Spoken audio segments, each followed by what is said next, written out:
వైఎస్ఆర్ వారసుడిగా ప్రజలను నమ్మించి 151 సీట్లు పొందిన తర్వాత ఇష్టారాజ్యంగా రెచ్చిపోయాడు ఏపీ సీఎం జగన్. ఆ ప్రజలు తిరగబడితే, అనుచరులు ఎదురు తిరిగితే ఎలా ఉంటుందో ఇప్పుడిప్పుడే ఆయనకు అనుభవంలోకి వస్తోంది. ఏదో చేస్తారని భారీ మెజారిటీ కట్టబెడితే సీఎం సొంత ఆస్తులు పెంచుకోవడం తప్ప జగన్ ప్రభుత్వంలో ప్రజలకు, పార్టీ కార్యకర్తలకు కష్టాలు, నష్టాలే మిగిలాయి. అవకాశం దొరకని వాళ్లు, గెలుస్తామనే నమ్మకం లేని నాయకులు ఇప్పటికే వైసీపీని వీడుతుండగా క్షేత్రస్థాయి లీడర్లు, వారి వెంట క్యాడర్ కూడా పార్టీకి గుడ్ బై చెప్పే ఆలోచనలో ఉన్నారని తెలుస్తోంది. ఫ్యాన్ గాలి ఎవరికీ పడటం లేదా? సీఎం జగన్ ఏకాకిగా మారుతున్నారా అనే ప్రశ్నలు ఈ సందర్భంగా తలెత్తుతున్నాయి. ఎన్నికలకు పూర్తి స్థాయి సన్నద్ధత లేకుండానే సిద్ధమంటున్నారు ఏపీ సీఎం జగన్. అభ్యర్థుల ఎంపిక పూర్తి కాలేదు.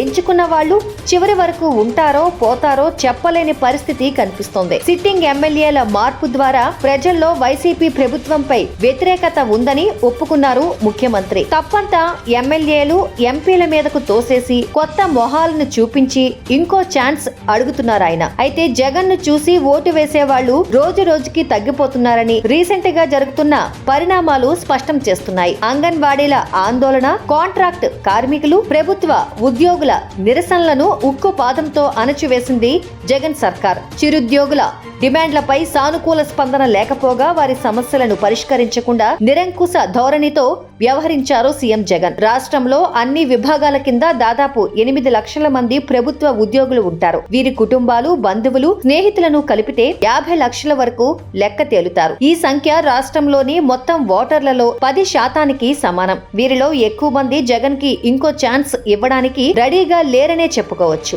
ఎప్పుడు ఎన్నికలు వస్తాయా, ఎప్పుడు వైసీపీ ప్రభుత్వాన్ని దించేద్దామా అని ఎదురు చూస్తున్నారు. సంక్షేమ పథకాలకు బటన్ నొక్కడం తప్ప రాష్ట్రంలో ఇంకే పని చేయలేదు జగన్ ప్రభుత్వం. ముఖ్యంగా గ్రామ పంచాయతీలకు బడ్జెట్ కేటాయింపులు, కేంద్రం నుంచి వచ్చిన గ్రాంట్లు కూడా ఇవ్వకుండా ఆ నిధులు మొత్తం సీఎం జగన్ సొంత ఇమేజ్ పెంచే బటన్ పథకాలు, వాటి పబ్లిసిటీకే వాడేశారు. లక్షలు, కోట్లు ఖర్చు పెట్టుకుని సర్పంచులుగా గెలిచిన వాళ్లకు అప్పులు తిప్పలే మిగిలాయి. సొంత డబ్బులతో పనులు చేసిన ప్రభుత్వం నుంచి బిల్లులు రాకపోవడంతో అనేక మంత్రి, గ్రామస్థాయి వైసీపీ నాయకులు కోట్లలో అప్పుల పాలయ్యారు. తమ గోడు పట్టించుకోండి మహాప్రభు అని ఎన్నిసార్లు విన్నవించినా తాడేపల్లి ప్యాలెస్ రారాజు మనసు కరగలేదు. సర్పంచుల సంఘం అసెంబ్లీని ముట్టడిస్తే వారికి పోలీసుల బూటుకాలి తన్నులతో సత్కారం చేసింది జగన్ ప్రభుత్వం. ఆంధ్రప్రదేశ్ లో మొత్తం 27,800 గ్రామాలు ఉండగా సుమారు 14,000 గ్రామ పంచాయతీలు ఉన్నాయి. ఒక్కో పంచాయతీలో సర్పంచ్ తో పాటు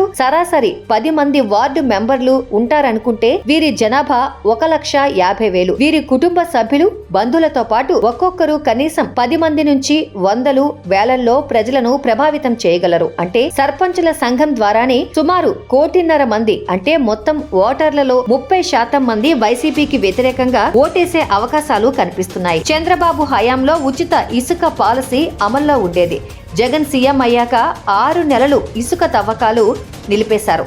ఆ తర్వాత కొత్త శాండ్ పాలసీ పేరుతో రాష్ట్రంలోని ఇసుక మొత్తం తన మనుషుల చేతికి అప్పగించారు. ఈ వ్యవహారంలో వైసీపీ పెద్దలు 40,000 కోట్లు దోచుకున్నారని టీడీపీ, బీజేపీ నేతల ఆరోపణ. ప్రతిపక్షాల విమర్శలు పక్కన పెట్టినా భారీగా పెరిగిన ఇసుక ధరలతో రాష్ట్రంలో భవన నిర్మాణ రంగం కుదేలైంది. లక్షలాది భవన నిర్మాణ కార్మికులు ఉపాధి కోల్పోయారు. AP construction workers welfare board లెక్కల ప్రకారం రాష్ట్రంలో భవన నిర్మాణ కార్మికుల సంఖ్య సుమారు 15 లక్షలు. బంధు మిత్రులతో కలిపితే ఈ వర్గం ఓటర్ల సంఖ్య 60 లక్షల వరకు ఉంటుంది. మొత్తం ఓటర్లలో వీరి వాటా 12%. ఇందులో మెజారిటీ ఓట్లు జగన్ కు వ్యతిరేకంగా పడతాయని ప్రత్యేకంగా చెప్పాల్సిన అవసరం లేదు.